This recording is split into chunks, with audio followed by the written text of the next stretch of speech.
Looking at a wall plaque from Oba's palace around the 16th century from the Edo peoples in Benin, or what is now Nigeria, in that area of Africa. Some of the formal qualities that we see, form definitely, with the high relief and attention to detail or modeling of the figures. A high symmetry exists, with the figures on the right being the same as the figures on the left. A monochromatic feel carries the piece because of the copper and its qualities. Looking a little bit further, we can examine it and we see that we have a centralized figure, a king or an Oba, flanked on both sides by attendants.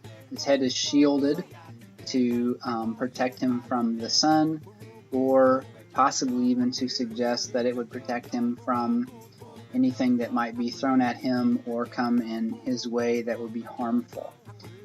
And so as we look at it, there's definitely this hieratic scale that exists, something that we have seen in works like Chimabue's Virgin and Child, a centralized figure larger than those surrounding her, and the Christ child suggests this hieratic or hierarchy of importance. We also see it in the still of Naram Sin, where the larger figure depicted at the top with figures that descend down towards the bottom, showing the importance or the power of the centralized larger figure atop the still.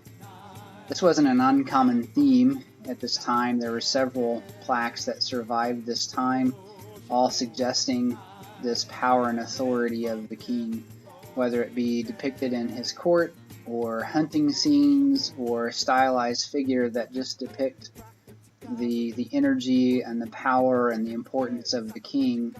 These were all depicted in these wall plaques around this time from the Edo peoples. As a matter of fact, considering raw materials or precious materials, nothing could be produced without the king's say, like this bust of the queen done in ivory. Ivory would have certainly been a product that was very precious to the Edo people, and so was representative of the importance of a queen. In the area that we're speaking of here, Nigeria, where the people of Edo enjoyed a time of prosperity and trade with particularly the Portuguese in this area. Active trade included ivory and forest products, but eventually even slaves, and it flourished until about 1897, when in a reprisal for the massacre of a party of trade negotiators, British troops sacked and burned the royal palace, sending the Oba into exile, from which he did not return.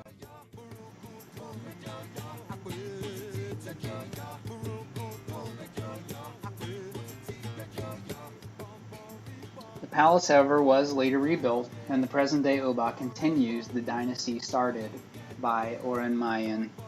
As seen here in these formal pictures done of the king himself, the Oba, we can see the idea of hieratic scale still exists, suggesting the power and authority of the king himself, surrounded by attendants and family members.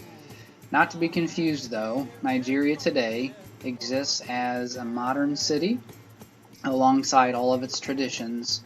The Oba himself, who may reside in the outskirts of what is a thriving metropolis or city.